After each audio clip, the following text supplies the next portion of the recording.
We're on Facebook? Yeah. Okay.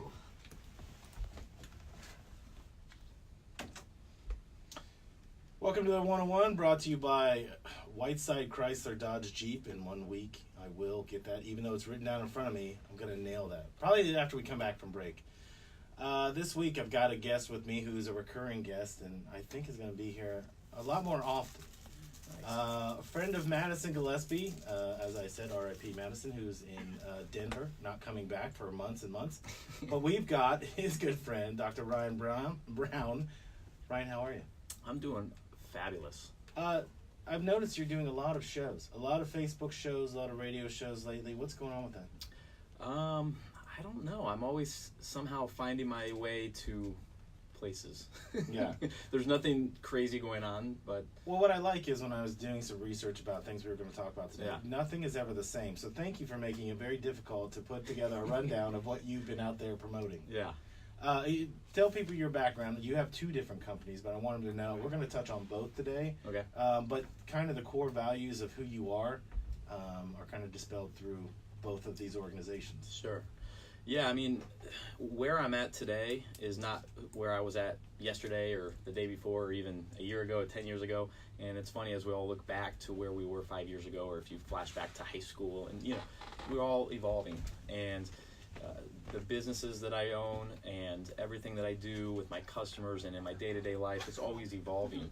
And so I just try to have a lot of fun with it first and foremost. But with FitMinds, the business that I own, that was started back in 2008, and it was supposed to be something completely different than what it is today, which is funny because you have a business model and you have an idea, and it turns into something completely different than what you thought, and that's what I call evolution. Things change, and with the window business, that's something that I got into that I would have, if I go back 10 years ago, 20 years ago, heck, even 5 years ago, I would have never thought that I would be the owner of a window company. So, well, let's back up because you said, because again, when I was looking at, we know each other. Sure. And actually ran into each other at a Wendy's a couple weeks ago, so we are familiar. But FitMinds, when I'm looking back through things that you've posted, what did you intend for that to be? Because it seems like it seems like it went from the physical part of things to more the mental challenges of life. Sure. Well, so if I really rewind back to when I was living in Los Angeles, California, and I was running these big fancy Gold's Gym clubs, and that started actually in Dallas, Texas, and the Gold's Gym International's down in Dallas, and then that took me out to California, and so I was really much in the physical world. I mean, I was working for a company that specialized in transforming your body physically. And at the time, it was the number one. I mean, that was all there was. That was the mecca. I mean, Gold's Gym, and some could still argue, still is the mecca, but obviously there's things that have grown and become big. But yeah, I mean, Gold's Gym is where it all started. Venice Beach, you know, and Arnold Schwarzenegger, and you know, and it's really cool to be from the Midwest here in Columbus, Ohio, and to find yourself one day out in California, in Malibu and Venice Beach and all these fantasy type places that you only dream of when you're growing up in Ohio, and not working out, but working as a managing director of the largest gym chain in the world. And again, their premise was change your life. We are life changers. We're going to change people's life, but it was physically. And so what was really interesting for me was I found myself working in a place that had to do with changing the body physically. But then I looked at the back as I moved up the chain of command, and I got more into managing the clubs versus just working at these kind of places. I started realizing that, you know, most of the people that buy memberships don't use it after 2 weeks. Right. Whose life are we changing? You're changing the club, the guy that has the investment. He's making the money. Yeah, someone's making some money off of these people who aren't even using it. And if you really break that down and think about it, where else can you find a product that doesn't work and has that much profit? And every January, their membership goes up 30% at least. We all know how that works, right? And so I started really having these moral issues, and I was finding some of the things that was really successful for me was getting into the customers' minds. And I go, listen, I'm going to sell you a membership. You're going to join this club, and I teach my sales guys at the gym and which is funny. If sales guys for gyms, I'm going to talk you into changing your life. It shouldn't be that hard. It should be something you want to do, but instead, if I throw in some free tanning, I'm going to change your life. And by the way, to really step back, because I'm going all over the place here, but that's where I really got good at sales. And if you would have asked me when I was 19, 20, 21, 22, my 20s, if I was a salesperson, I would have looked at me in the eyes and said no, because I didn't believe that I was a salesperson. I thought that I was just helping people get memberships, which is sales, because I made money off of you joining. I pictured salespeople as these slimy greaseball guys that were going to trick you to buy something that you don't need. Which is wrong, because there are some of those that are women. Right. Yeah, good point. Let's not pigeonhole people. Let's be honest about what we're talking about. Right. Salespersons. Yeah. But yeah, so, I just found myself realizing that what made me successful at helping people get gym memberships and what helped me make these clubs profitable and really working to full potential was getting people to be there longer than 2 weeks. And that had to do with their mind. And then I started getting into the difference between motivation and inspiration, and I never thought there was a difference. Do you know there's a big difference? Oh, there's huge difference. Isn't that crazy? Yeah, I never knew that. I just thought it was two ways to say one word. Well, that's kind of what this show's about, is a lot of people out there.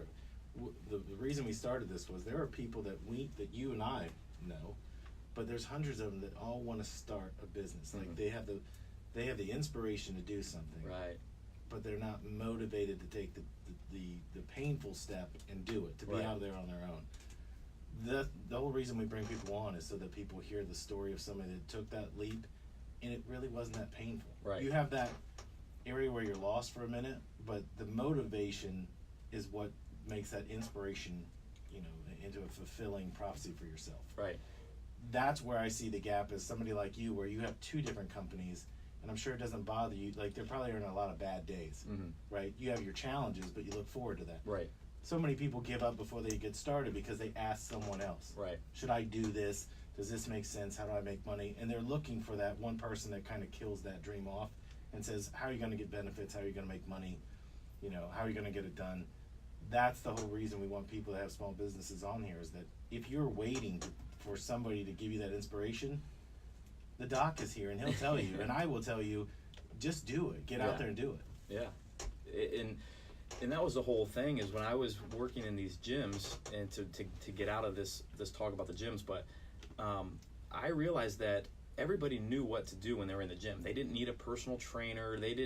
It's 2018. I mean, you can Google workouts. Everybody knows that if they pull up to a Speedway gas station, they can get a banana or a Snickers. And everybody knows that the Snickers is probably not as healthy of a choice as the banana. But making the choice to do so, people are paying for that. I need you to tell me what to do. Not really, but you need someone to hold you accountable and do those type of different things. So I started realizing a long time ago that it's about the mind. It's about getting into the mind, remapping the brain to think differently. Everybody knows that they can quit their job tomorrow and start their own business, but then all these things come into your mind and talk you into all this fear and lack-based mentality where there's not enough, I'm not good enough, not me, maybe someone else, and then we fall right back into the hamster wheel, and we just keep running that race. And so that's where FitMinds originally took off, is I had this idea, and I cold turkey quit. I loved what I was doing. I'm living in a beautiful part of the world, and I literally just woke up at 3 or 4 in the morning, and I was like, I have to quit. And did you have like a Jerry Maguire moment where you're going to write this thing? It was pretty much. First of all, I want to point out that is a very real thing. Yeah. And I haven't really asked anybody on the show, but I've always said, like, someone that took that leap, it's where they worked for somebody else and they had that epiphany, and then they shared it, and they tried, like, if someone hasn't seen this movie by now, I'm going to spoil it for you. Right. He writes this whole, cause. Like, this is what we're going to do moving forward. This is how we're going to take care of people. Less clients, less money, but more attention. And then he gets it printed at a Kinko's, puts it in everybody's mailbox, and they all read it, and basically he's getting fired. Right. Because it's anti-corporate, and he's trying to get it back that morning. But once he puts it out there, yes, he hits bumps in the road, but he eventually gets what he wants. He put that out in the world, and he got it. And that's, you just kind of remind me of that, because it's like you quit cold turkey. I kind of did the same thing. It was, I'm leaving. Yeah.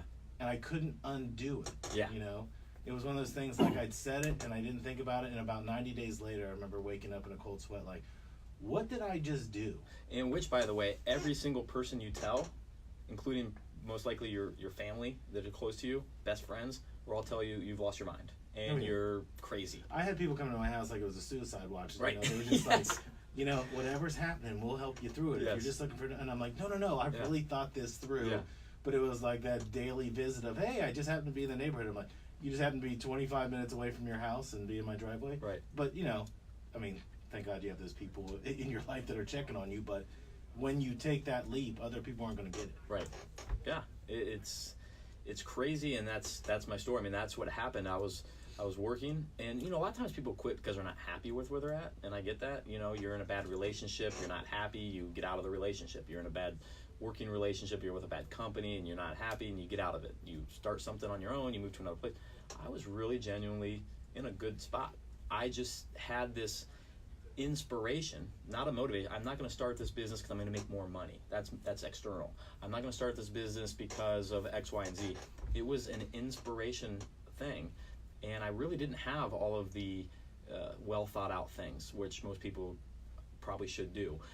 I had a feeling, and I just had this overwhelming, I guess a better way to put it, just this energy and this emotion come over me that I had to do this. And I didn't even know it was going to be called FitMinds or any of that type of thing.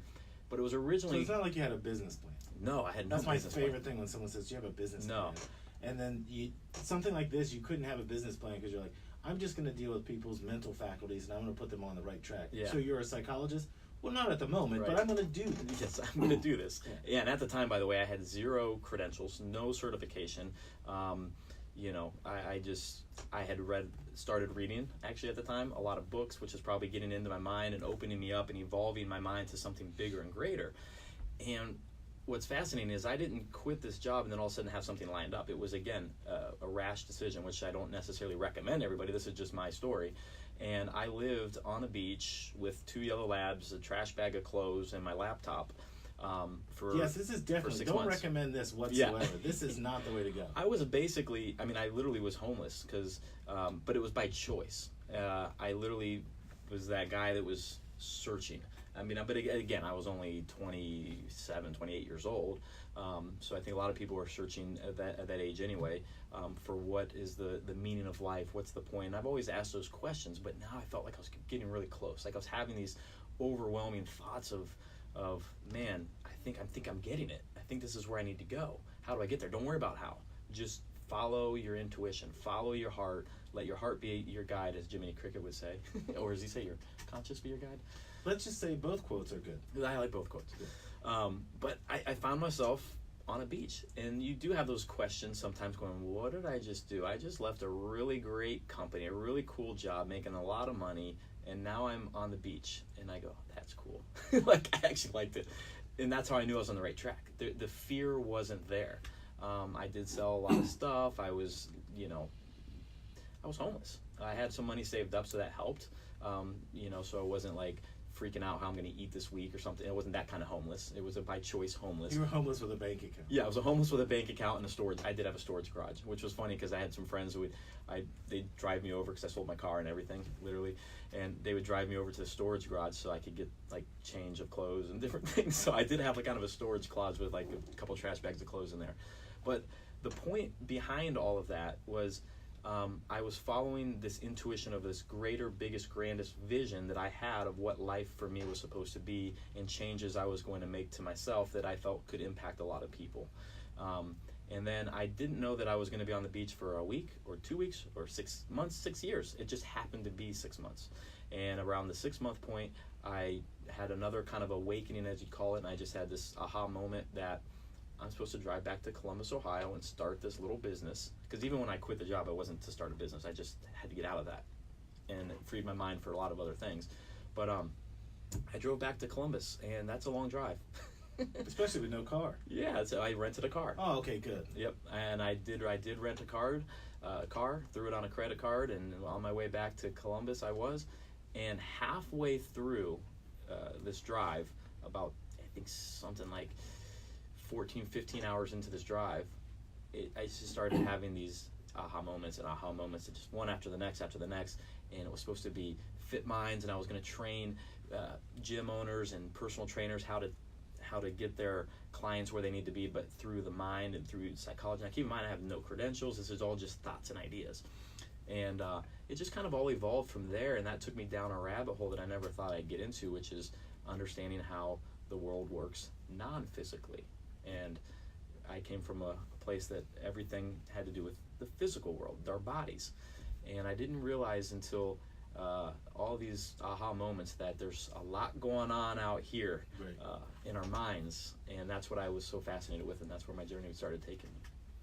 I didn't know all that background about you. Yeah. I just knew that you had two companies in Madison that kind of filled me in, but I want to back up to you're on the beach, so you have no phone, I take it.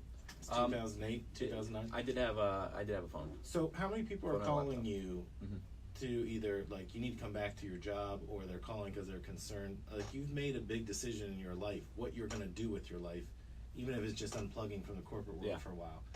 Are people, like, trying to beg you to take a job at this point, like, to kind of interrupt that time off? Because you literally just did, like, a walkabout. Yeah. You like, unplugged from the world to kind of clear your head, which led you to this path. But are people trying to undo what you're doing? Well, you know, there's this law of opposites, where when you choose and decide one thing, at that moment in time, the opposite must exist. So if you decide right now, I'm going to choose love, well, what's the opposite of love? Or, you know, so when I said I'm going to go find myself, well, then everything comes crashing on you to see how bad you really want it, is what I like to say. And the company that I left, to kind of give you an idea of the corporate world mentality, they first started being really nice, come back, you're losing your mind, and it's okay, take a week off, and blah, blah, blah, blah. And then they started threatening me. You owe us money, you owe back payments on this and that. They just started saying bonuses that I should have got, that I had promised, that I put in contract, so they were trying to come after me, which I knew that was just all scare tactics to try to wake me up to get me to go back. So they really cared about you until the point where they're like, okay, we lost them, so now we're going to sue them. Right, which, fast forward, we'll get into this again, but happened again with my next company that I started. So, and I know Madison went through that as well. And listen, I think everybody's gone through that. If you've left to start your own thing, I can't remember. I was in a store yesterday, a former client of ours, and I was just buying something. I was just a customer, and I was just talking about, we had done a radio show with this person, maybe, I don't know, a year and a half, 2 years ago. They kind of went on their own, lost track of them, and they're suing for intellectual property, which basically is, well, you were in our building, and you learned how we do things, and now we don't want you to be able to do those things. Right. When it comes to selling windows or selling whatever that product is, you can't unring the bell. Right. You know, so everybody wants to sue to keep you from being a competitor. Right. But at some point, you become their competitor. Right. A lot of times, they drive you to be the competitor. Absolutely. You know, I know in Madison's case, he was so dead set he was going to get back at this person. Yeah. And then as his mind kind of cleared, it was like, they need me, I don't need them. Right. You know. When I always say that, a lot of times, I would have never probably left either of these companies had I been able to implement a lot of my creative ideas and work in the situation I was to be who I was. But if you can't do it where you're at and you're dead set on doing it, you either give in, or you go and do your own thing. And so I mean, hopefully that's a lesson that these companies learn, when in my opinion they lose good people, because they, like you said, they kind of drive them out. But do you think they lose good people, or they lose great concepts? The reason I ask that is because you just said something that I used to tell Rachel the story all the time. The way that we do business now is kind of that Jerry Maguire thing. We're not looking for the biggest, best. We're looking for all the broken toys. Right. Because those are the people that need your help. They're going to be a pain, and you're going to spend more time with them, but you can make that thing work again. Yeah. Or for the first time. That's where you experience that winning. When I worked for a big company in radio, I'm giving this to you. Here's how this should work, right? And this is not knocking them. It's a big corporate structure. But when you're trying to give away concepts because it's better for everybody involved and they don't listen, that's when you have to leave. Right. So you had that kind of similar experience. Yeah, and I think it's a positive thing for everybody if they take something from it, because just like I looked at my work experiences as relationships. You know, in a relationship, it doesn't, just because you're fighting or you're in a bad situation, it doesn't mean either person's a bad person. It just means maybe you're not good for each other. Or you're not bringing the best out of each other. You've outrun the time that you need to be engaged. Right, absolutely. And if you can't take something positive from it and move on, and now your next relationship's better because of it, then you're going to keep finding yourself in the same situation until you take that learning lesson. And I think that's ultimately what happens when you move off to start your own business. You get to a point where you go, you know what, it's not that I think I can do it better, it's I think I'm ready, and you go for it. So when you get back here and you start FitMinds, so what year would that be? 2000, basically winter 2008, so moving into 2009. So you've come back here and you're ready to rock, and you know all these aha moments hit you and you're ready to go. Yeah. And 10 years, well, essentially 9 years later, you're still up and running, but it's probably gained a lot more. I mean, I see you broadcasting. Mm-hmm. I don't know if it's in an office or where you're at. I don't know if you're in a public library. It's very nice behind you, whatever is behind you while you're talking. Yeah, I have a home office and then I have an actual office. I kind of do stuff out of both. But when I see that, like, I would never, that backstory is so amazing. Like, I don't know if you've covered that before, but I haven't. You have done the, what do I want to say, the ultimate in getting out of corporate America. Yeah. I'm going to be on the beach with 2 dogs. It doesn't get more unplugged than that.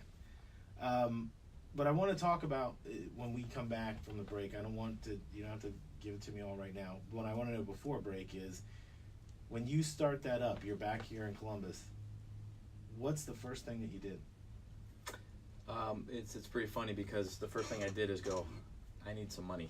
So I took a temporary part-time job.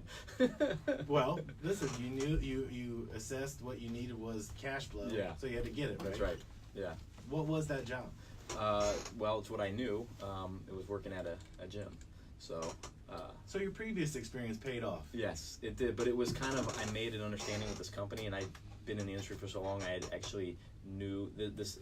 It's the they were Gold's Gyms, and they came to Columbus, and they had to change the name because they didn't have franchise rights to this area. So it's those are now the LA Fitness, but they were the Urban. Right, it changed names like 3 or 4 times. Exactly. Well, I just went in there and said, listen, I don't want to do anything but just make a little bit of money while I'm starting my business. So I told them, and I went in telling them, here's what I'm doing. They were like great with it. So that allowed me to make a little bit of money so that I could go out there and start essentially building my dream.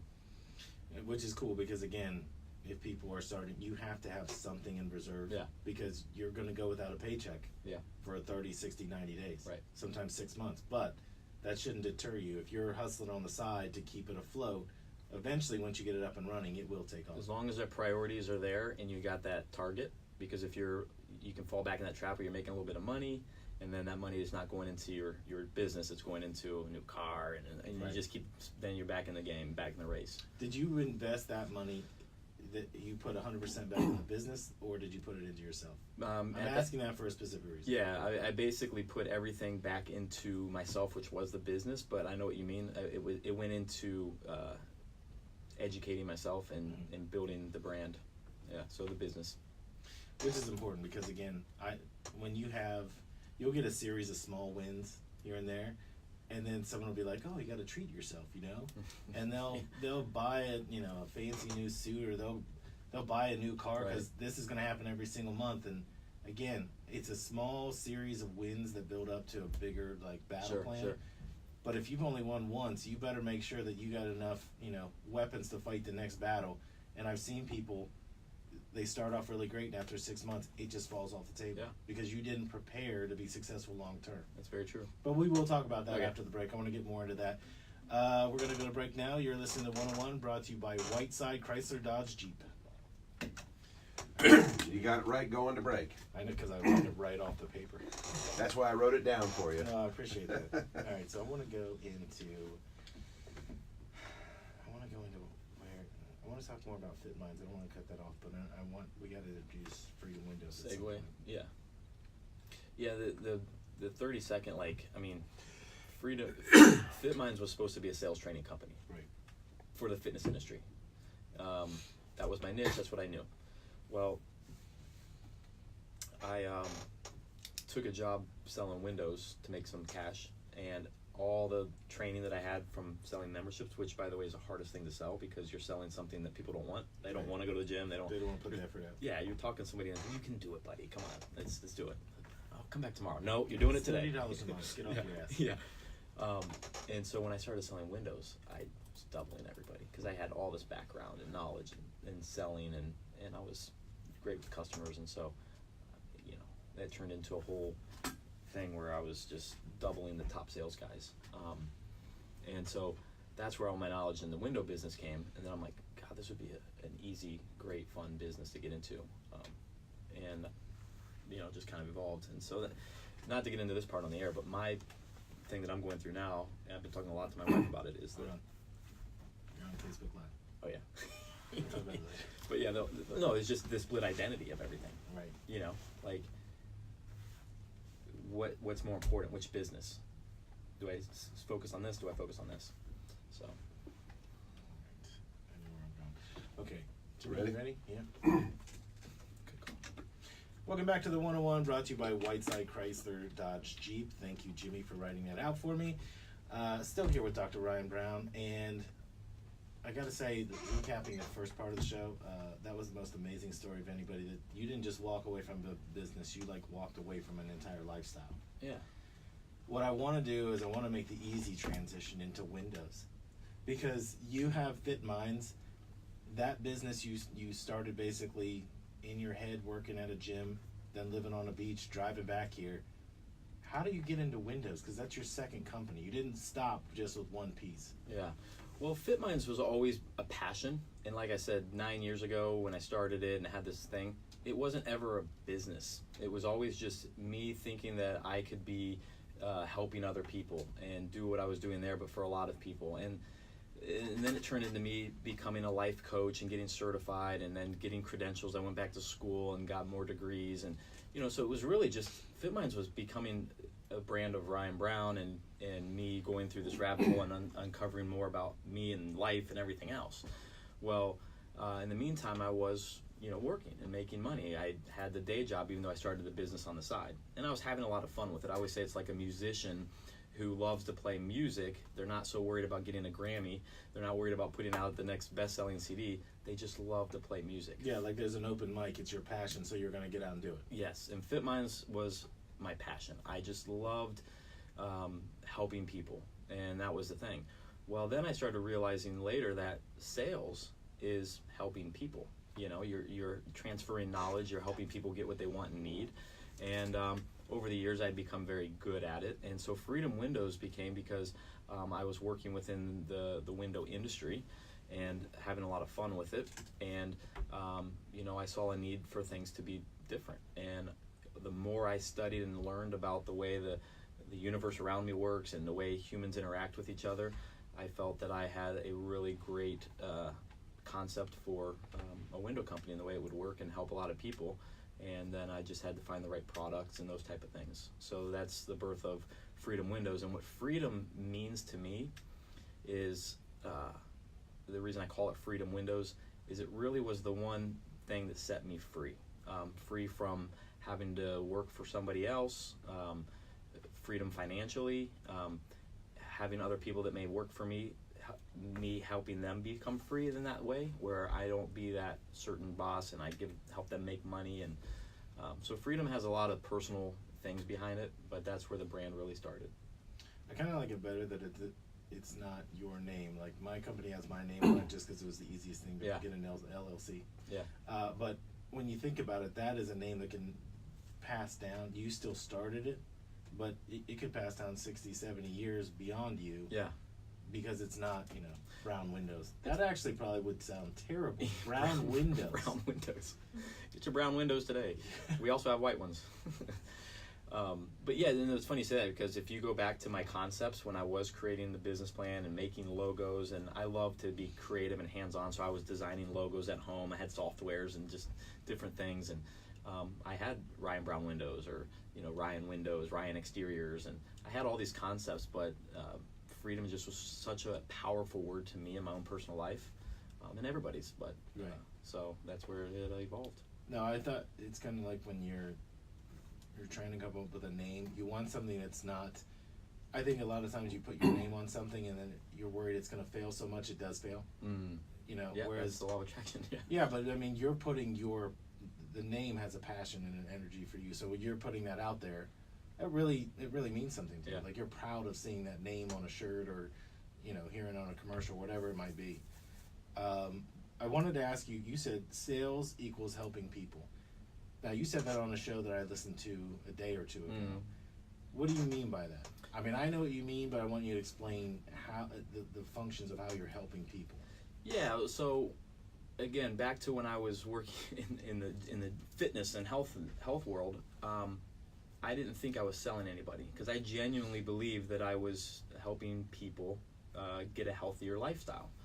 And they just had to pay money to do that, because they had to use our facility. Right. And so.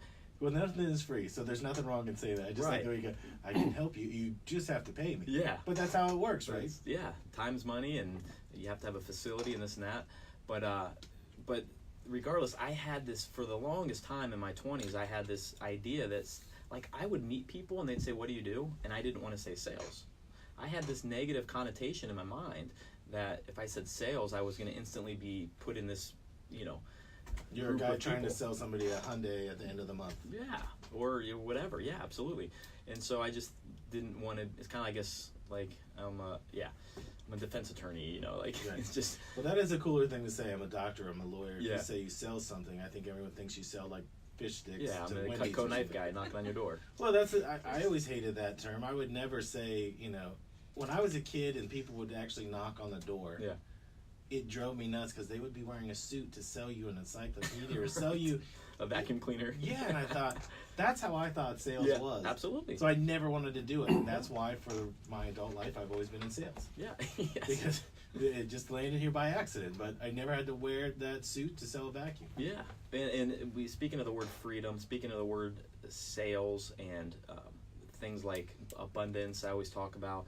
If you ask 100 people, you may get 100 responses of what that means to them. So what sales means to me is a transference of knowledge.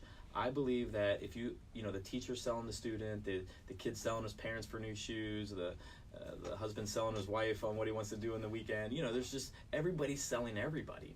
And when you really break it down, it's a transference of knowledge. And so using the classroom as an example, because we've all been in school, if you have two social studies teachers, one guy's sitting here teaching out of the same book as the next person in the other classroom.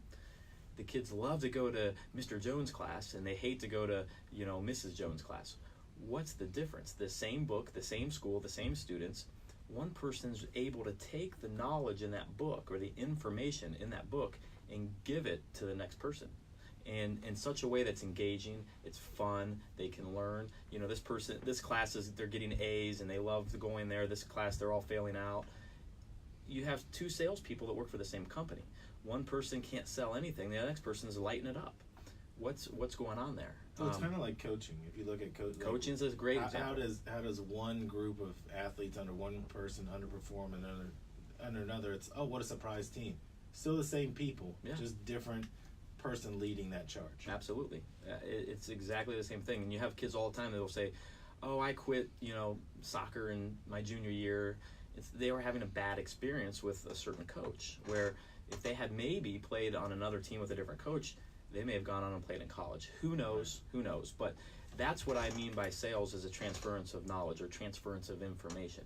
One person has the information, the other person wants to learn, and who the person or the company or the salesperson who can deliver that information in a way that the person really learns and can make a good educated decision for themselves, so that when the time comes for them to purchase, they feel comfortable, they trust that they're making a good decision for themselves and their family. And that's really what sales became to me once I really understood that sales is just a transference of knowledge, and I really enjoyed transferring and teaching information and transferring knowledge, I guess, so to speak. Which Well, is what FitMinds do. I think that when you're looking at sale, the part I hate about sales is everything in life is a sale. Everything is putting something else over. Yep. So when you're watching something on television and a commercial comes on, they're selling you on that. Of course. But you're volunteering to watch that program, so Absolutely. you're not opting out of the commercials you can't. But when I look at sales, it is more of a partnership.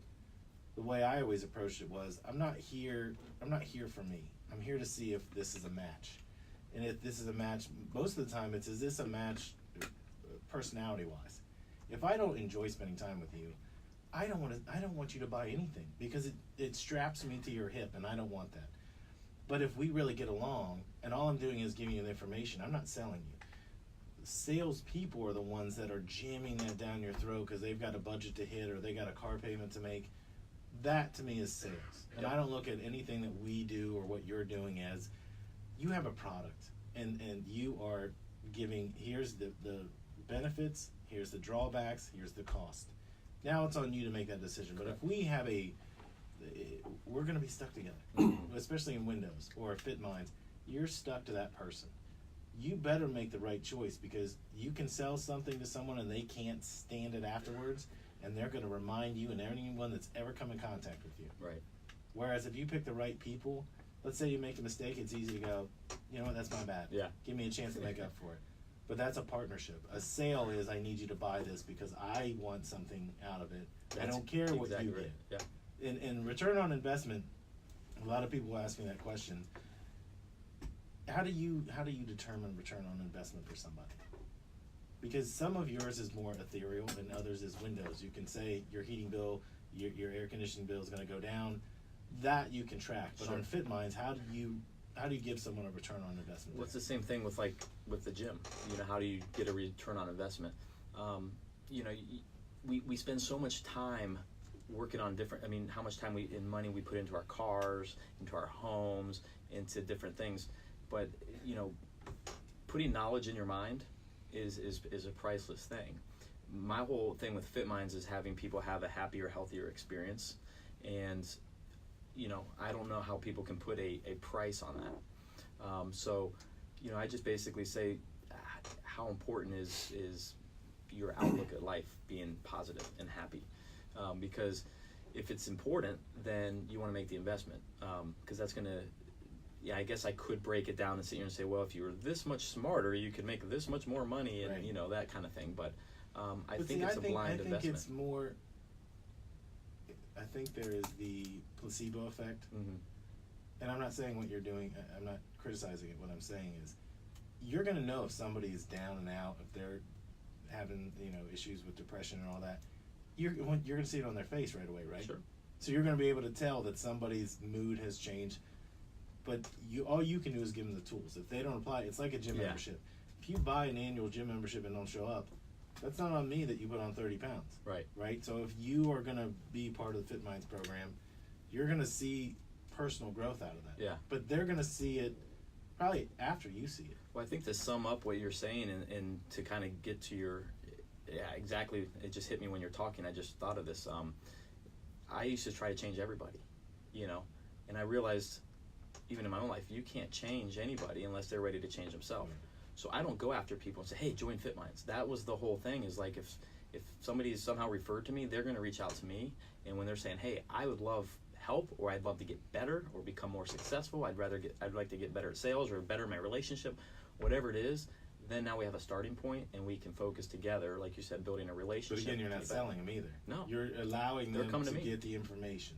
If they're coming to you, that's different than... I could never stand somebody. We deal with it all the time. People call us, I've got the perfect idea. Right. This is something that you've seen 10,000 other times. Yeah. You have the perfect idea because you happen to print it off the copier. I get that. Yeah.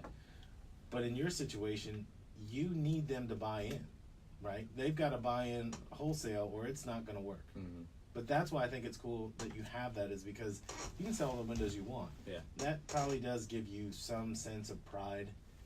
But it's when you're taking somebody who, is, let's say, at a 6, and you get them up to an 8 or a 9 Sure. in their personal life, that has to mean more to you than selling a product. 100%. But it in the window business too, it's that relationship. I mean, like, I don't want anyone throwing rocks at my truck when I drive down the street. There's that guy.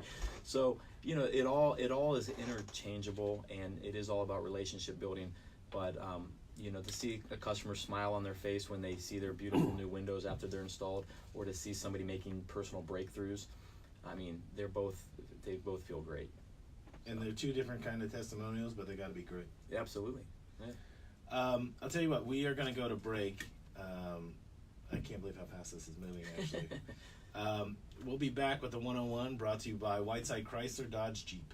All right, so I'd like to get into, because you just got married, right?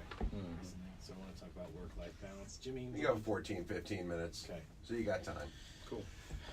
So some of the things that we did not cover is like education and knowledge. Like you've kind of talked about that, but I want to talk about what it is that you're doing to constantly, because you've got to be ahead of your people. Yeah. You can't feed them unless you've eaten first, right? So, and I want to talk about that work-life balance. So let's go work-life balance after. We're going to go education and knowledge first. Yeah. So you can talk about things that you read or things that you go to. Like I'm sure you network and all that stuff. Mm-hmm. Do you think networking is a waste of time? I guess it depends on your business. See, to me, I always feel like it's people want free advice. Yeah. Like they're not doing, but again, I'm okay. I just don't. I think it's also people are all just trying to sell you. Right. Yeah, so which is a waste of time. But if you take the positive side of it, I'm going to take the other side. And Yeah. we'll just go. Okay. Got it. All right, Jimmy. We're Ready? Welcome back to the 101, brought to you by Whiteside Chrysler Dodge Jeep. Still with Dr. Ryan Brown, and we've been having a really different kind of conversation this week, starting with being at the Mecca of all gyms, then being on the beach, then coming back to Columbus and doing windows. I want to get into a couple things about you as a person, because you said multiple times that you are the brand for both of these companies. Yeah. And you talked a lot about knowledge, passing down knowledge, whether it was, we kind of talked about it, whether it's kind of the sales function of things, like whether it's windows or it's people. You were imparting knowledge that you have to them to make them better. What are you doing on a day-to-day basis to get better yourself? Yeah, I'm actually, I had no idea. I'm so glad you kind of brought that up, because I never get I'm to glad talk. I wrote that down. Oh, there you go. I just never get to talk about this because, you get talking with people and things go everywhere. If you want to be a good athlete or a good musician, you practice. The guys that play the guitar, I bought a guitar, thought it'd be great, and I play it once every month and thought I was going to be the next Jimi Hendrix, and it doesn't work that way. The guys that are good, they walk around with their guitar all day long. That's all they do. They're savants. They watch videos. That's all they do. In order to get good at whatever it is you want to do, you got to put your 10,000 hours in. I was hoping you were going to say that because I just wrote that down. Go ahead.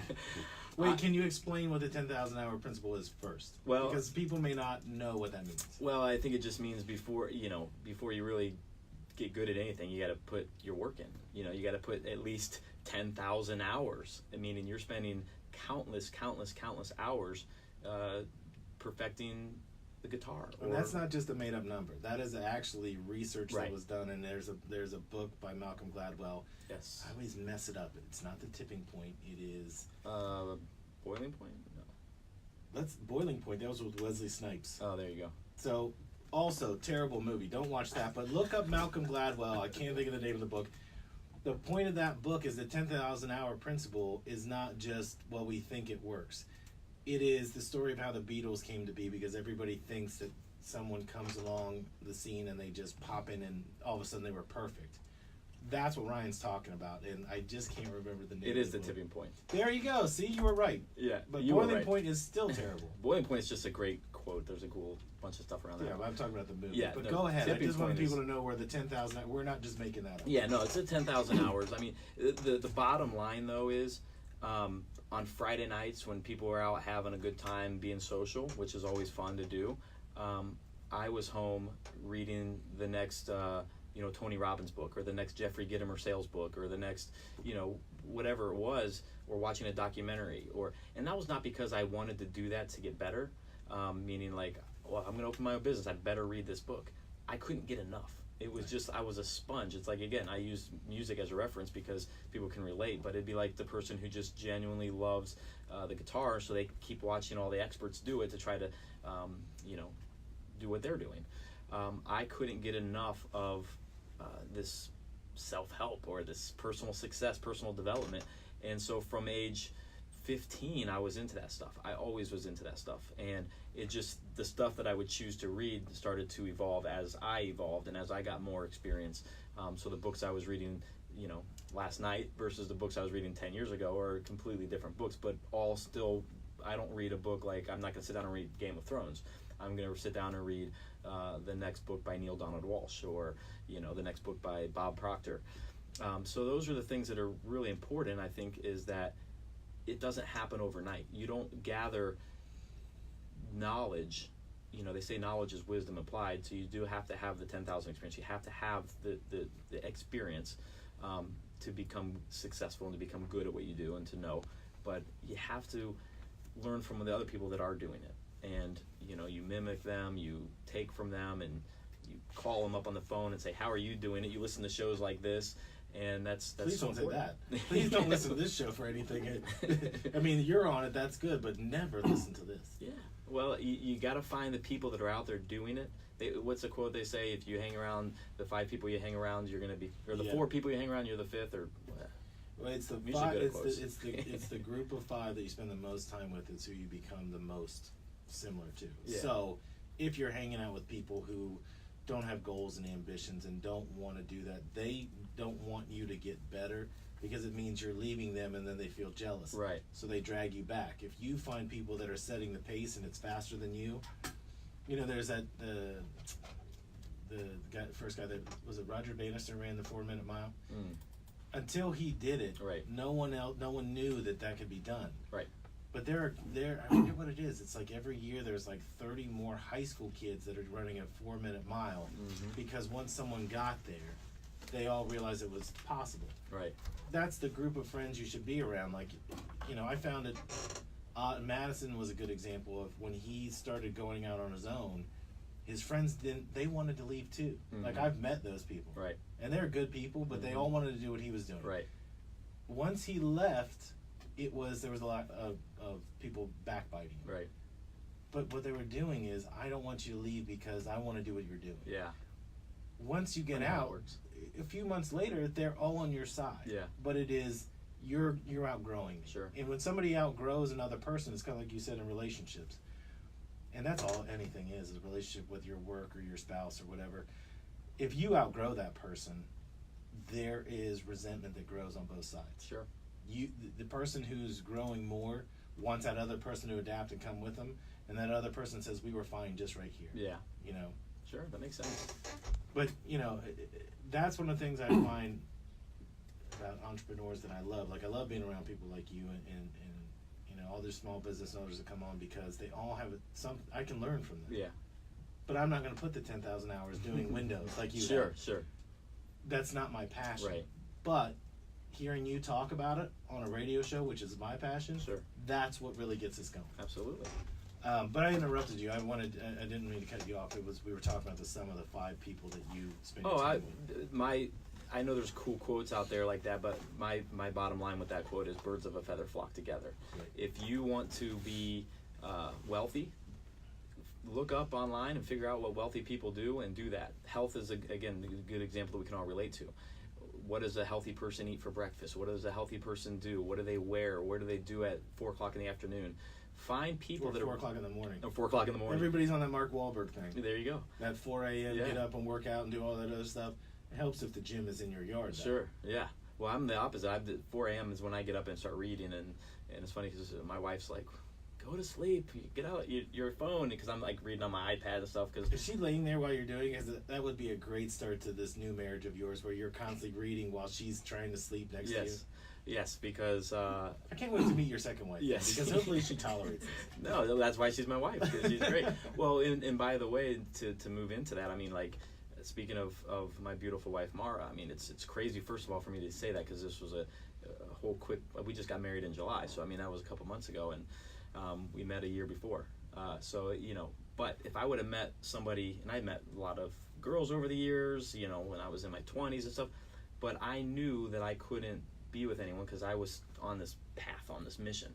And a lot of people didn't understand it, you know. So finally I got to a place where I felt that I wanted to be. And it's funny because I wasn't looking for a wife or any of that stuff. It fell into place because I was falling into place. And that's great when it works that way. You know, people can grow apart, and there's a lot of different things. Relationships are the hardest thing for humans to really deal with, because with relationship is how we learn who we are. It's how we grow. It's how we become. And so you have to have relationships, good and bad, to evolve and experience life. So fortunately, I met her at a time where I knew who I was. I knew what I wanted. I know where I'm at. And she has to accept that because that's who I am. I'm not going into this relationship saying, well, here's who I want to be. Here's who I want to become. I'm there, and she can be a part of it or not. And so it's just a perfect fit. I hope you listen to this show on a loop constantly at 4 in the morning while she's sleeping. I want to get into, you said something about relationships, and I asked you this off mic, but before you leave today, I want to ask this question, because this is something I always find this to be odd. Networking. You seem to be like a guy who's plugged in, but you've had to network, go to a bunch of these different events and all that. I'm going to take the contrarian side because I can't stand those things. And I will tell you why. When I'm going, I'm not going to sell anybody anything. Yeah. I'm going because somebody like my friend Ryan says, hey, do you want to go to this thing? And I'm like, free food, I'm going. Right. And then when someone finds out what you do, they just want free advice. It's kind of like when you're a psychologist and you go to a party and they're like, what's wrong with my id? I can't help you in 5 minutes. But I don't enjoy those. But somebody like yourself, you have to put yourself out there more, right? Sure. So you have to be more open to that. Mm-hmm. Well, it's something that anybody, you know, if someone wants to be the mayor or, you know, politics, you know, business, you got to get out there. Fortunately for me, I do enjoy social settings. I don't get enough of it because I am working a lot and I am focused on my business. So it's fun for me to go and meet other people, like-minded people, and you know, I do have 2 businesses to promote. One of them is not as interesting. Oh, Windows, cool. FitMinds, it is fun to talk about. I wasn't sure which one you were going to say wasn't in it. Windows are really cool. Yeah. We have a cool technology, and it's fun to talk about it for people that want to know. But at the networking events, I'm meeting a lot of people who want to be successful. That's what FitMinds is about. FitMinds is a personal development company. It's a place for you to become more successful. And so a networking place for me is a great way to meet a lot of people, get a lot of people to know who I am, and see that I'm not just a social media person, that I am actually a real person, and I actually, you're not holding that skinny tea bag and this is all I do for life. That's got to be the toughest part about your industry. You're not really in that industry, the hawking products, but you're tied into that industry. Sure. You know what I mean? Sure. Like, just by osmosis you get dragged into that pool of all these people selling yoga pants and skinny tea and all that. Right. But you're dealing with the mental aspect. Right. So you have to be on social media constantly, almost saying, we're not doing that. We're not hawking a product. Right. So tell people, I haven't even given them a chance. We just went on a conversation. If they want to see FitMinds, can they go to your Facebook page? How can they learn more about it? Obviously, this day and age with social media, which, by the way, when I was living on the beach was great because, I had a phone, but there wasn't social media. I mean, I think MySpace was around, but it wasn't I'm still on MySpace. I love it. There you go. Well, it wasn't like it was today, where, you know, everyone's got it and it's... And we can't look up. Everyone's checking their Facebook status constantly. Right. So social media is a great way to connect with me. Facebook or Instagram, you can go to just search FitMinds. I'm the only one. So, or just look up Ryan Brown. If you're local, then I'll probably pop up there. My website is fitminds.life. Or you can, if you want to look up the window business, it's the freedomwindow.com. It's not the Ohio State. No, it's not the Ohio State. thefreedomwindow.com. Well, I want you to give people one last parting shot, because I've seen you do this some other times. I want you to be like Jerry Springer. Give them that 60 seconds of motivation. Because I think you're going to be back, and you're going to be back soon. But if somebody's listening to this for the first time, what would you leave them with? What's your elevator pitch? Oh, boy. Well, I mean, I'm just so thankful every single day to be where I'm at. And 10 years ago, I was thankful to be where I was at then. And 10 years before that, I was thankful that I could be there. And I think if everybody can wake up every single morning and then as much as they possibly can throughout the day, just say thank you and think of all the things that they have that they're thankful for. Most people are going around thinking about the things that they don't have that they want. If we could just consciously always focus on the things that we have that we're thankful for, I think this world would be a better place. I think your life would be a lot better, and you'd have a much happier experience. That's so much better than anything I've ever said on this show. So I appreciate you sharing that. That's going to be it for this week. But I thank you for coming on and sharing that story because, again, that whole background of things changes the way that not changes the way I think about you, but like I just always thought you were one of those guys who just always had it together. Came from money and all that kind of stuff. There's a lot more to those stories. Well, we've run out of time. Right? Oh boy. Save it for the next time then. All right. So that's going to be it for the 101. But the one thing I will say before we leave today is get out there and support small businesses and entrepreneurs. If somebody's out there and you know they got a small coffee shop or something of that effect, get out there and support them. Don't necessarily go to Starbucks every day. Find some small guy that serves you, I don't know, an average cup of coffee for a couple bucks less. And that's going to do it for the 101 brought to you by Whiteside Chrysler Dodge Jeep.